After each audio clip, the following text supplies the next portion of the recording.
Here we go, Pompey fans. This is the latest episode of Eat My Goal. And it is here we go because the season kicks off tomorrow. Bristol Rovers are in town. And don't know about you guys, but first day of the season, it's right up there for me. It's up there with cup finals, maybe not quite cup finals, but big games. And I don't think many come bigger than the first game of the season, especially when it's at home. It's going to be a full Fratton Park. It's going to be buzzing. Optimism is going to be high, and it's great. It's a new chance for success. It's a fresh start, and it is literally here we go. Feeling good about this season. Now you'll notice it's just me. It's just Mike. The Eat My Goal team is just cut in half because Dan is currently on his holes in Turkey. But fear not, he will be back in time for next week. What that does mean is there will be very limited comedy aspects to this episode. So this is only going to be a brief one, but over the next 10 minutes, let's have a quick preview of this season. What has happened? What's going to happen? Predictions wise, and see what has happened over the last few weeks. We have had kit launches, 3 kit launches over the last couple of weeks. We've got new players in. We've got a relatively new manager. We have got a new look in Fratton Park. We have got a fans forum to talk about. So let's go through those. So firstly, predictions for the season. I'm feeling very optimistic about this season. I think there's every reason to feel optimistic. However, that does come with a caveat. So we've got 12 players in. Now, you may well know about those players. We've obviously seen them in pre-season, which, pre-season for me is just a chance to get up to speed. You don't read anything into the 9-1 wins. You don't read anything into the 1-0 defeats to Wimbledon. So it means nothing. It's just about getting minutes in the legs.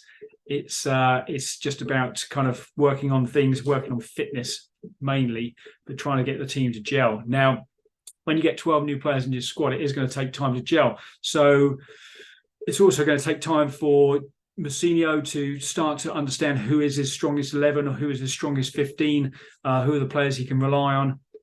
And I just think that's, although I'm very optimistic about this season, it's also kind of a little bit of trepidation because no matter how good these players may look elsewhere or how average they look elsewhere, you don't know what they're going to be like until they play together. I think we've got a good spine from last season. We've obviously added a bit of pace. We've added a little bit of more attacking guile. We still lack that number 10. And as things stand, I'm recording this on Friday, that number 10 is still not in the building. So it's unlikely that we're going to get one in time to play tomorrow. And even if we do sign one between now and tomorrow, probably going to start on the bench, most likely. But the big problem is these players, we don't know. We've had players in the past that have come to Fratton Park and frozen. Fratton Park is a pretty unique atmosphere, especially at this level. There's very few grounds that are so passionate, that have the high expectations, and rightly so. And we've seen players in the past come there and freeze, and it's just not worked out for them. We thought they're going to be great players for our club, and they've just not worked out. So I think it's going to take a few games for us to actually see which of those players we can rely on and actually are going to rise to that challenge. This is a big setting for a League One player, and it's about whether or not these players can actually rise to that challenge. Hopefully they can. Hopefully the homework has been done.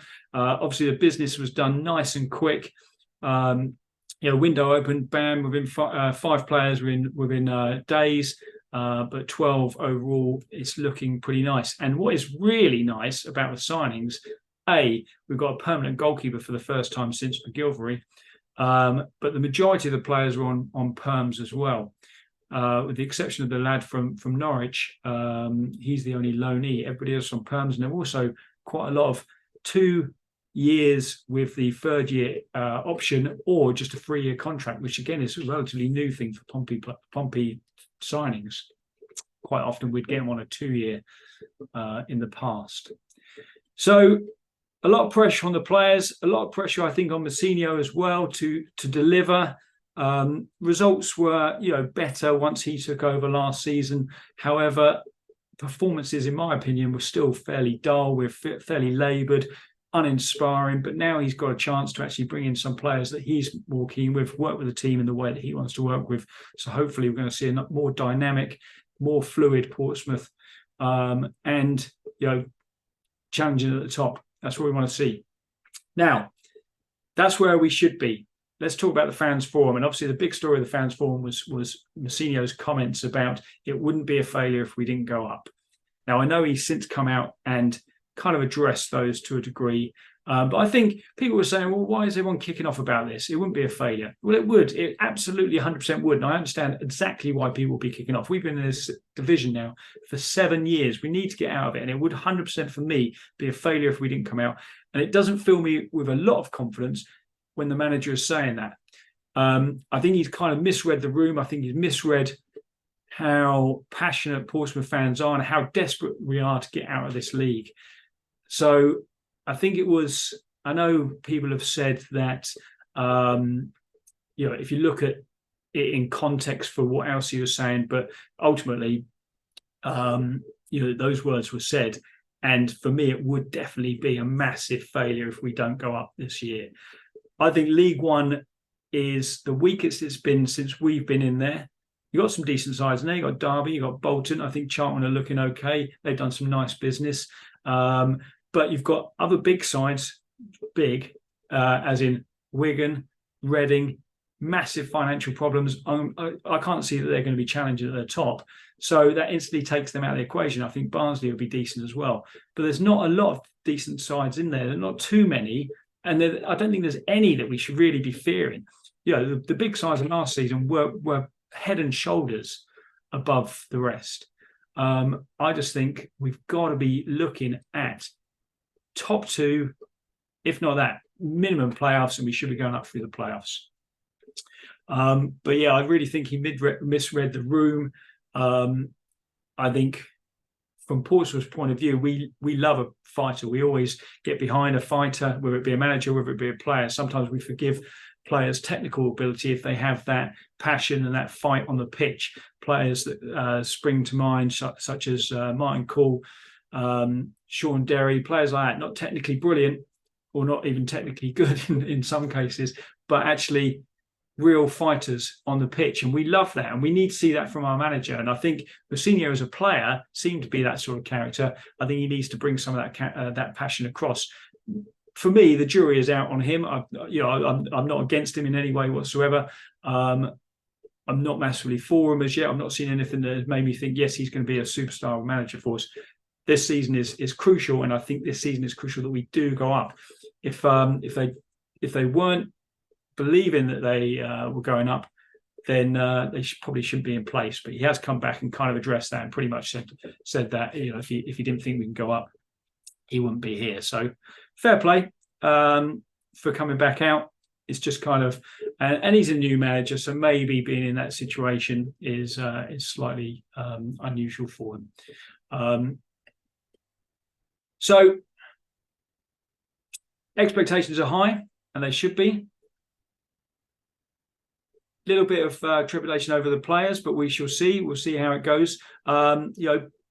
Great that Bristol Rovers are the first game tomorrow. It's going to be a fantastic atmosphere.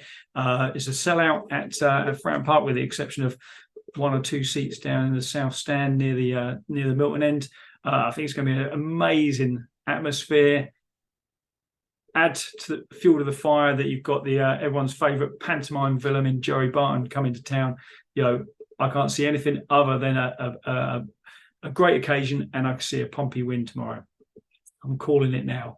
Also, looking at our start, I know I've said about it's going to take time for our team to gel, and it will take time for the team to gel. There's no two ways about that. However, if you look at our start, I think we've got a pretty comfortable start, pretty favourable start. I think the computer's been good to us. So we've got obviously Bristol Rovers tomorrow, Leyton Orient away, Exeter at home, Cheltenham at home, Stevenage away, Peterborough at home. 6 league games. Chuck in the Forest Green Rovers away game there. I know it's fairly irrelevant. It's the EFL Cup, but it doesn't massively matter. But I think we've got there 7 games, all of which are winnable. Being realistic, we're not going to win all 7. Let's go back to the league games. We're not going to win all 6 league games.